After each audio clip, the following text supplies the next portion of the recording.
Hello out there in bass world. It's Jeff from jeffrey-thomas.com, and I'm going to go ahead and walk through my bass tab for You Shook Me All Night Long by AC/DC. So make sure you're requesting this off my website, and it's actually 2 pages, but we'll walk through page 1 for today. I am using a pick on this tune. My choice of pick is a Fender Heavy, and I hold it just like that with the pointed edge into my hand. And I use the rounded area because it's a bigger bat. I do that for guitar and for bass. So let's jump in on the tune. We've got a lot of endings to follow and it's pretty repetitive. So here we go from the top. 2, 3, 4, 1, 2, 3. 2, 3, 4. All downstrokes on the pick here. Little bit of a palm mute. And that was ending 1. Now we're back to the top of the verse. 1, 2, 3. And 1, and 2, 3, 4. And 1, 2, 3. Okay, that's through endings 1 and 2 on the verse. Now we're going to go to the top of the verse, but we're going to take ending 3. Ready, go. 1, 2.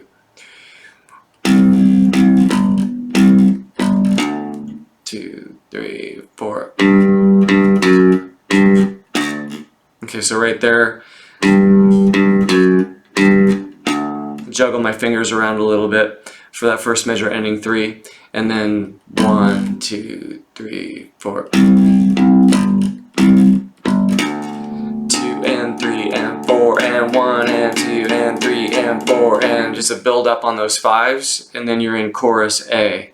So 1, 2, 3 and 1.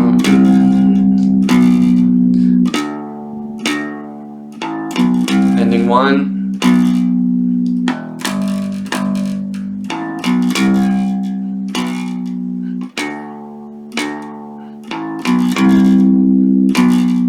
Ending 2. Okay, so then at the end of ending 2 I say to the verse. So you're back up to the top of the verse.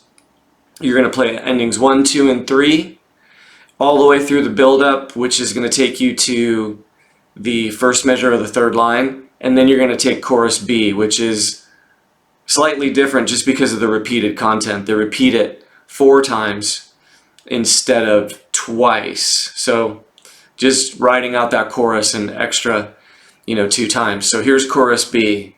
Ready, go. 1, 2, 3, and 4, and 1, 2, and 3, 4, and 1, 2, 3, and 4, and 1, 2, and 3, 4, and. Okay, that was ending 1. The tricky part on this tune is the ties.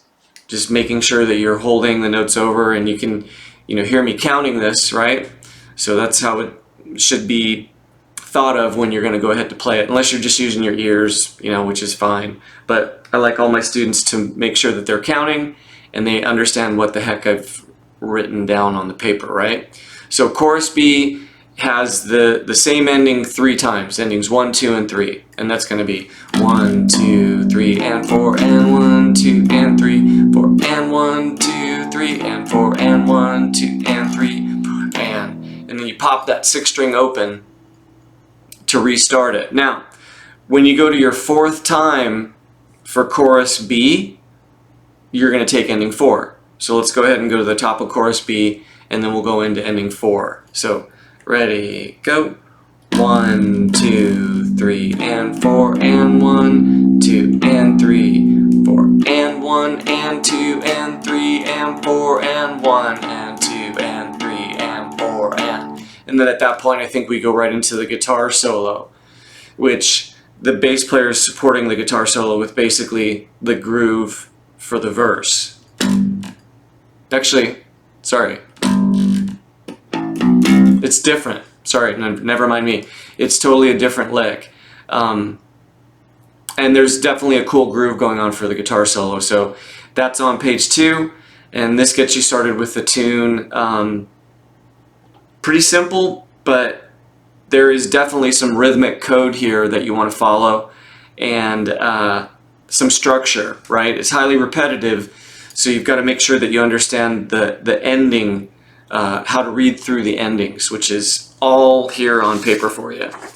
So we've got the verse, endings 1 and 2 over here, come back to the verse, take ending 3.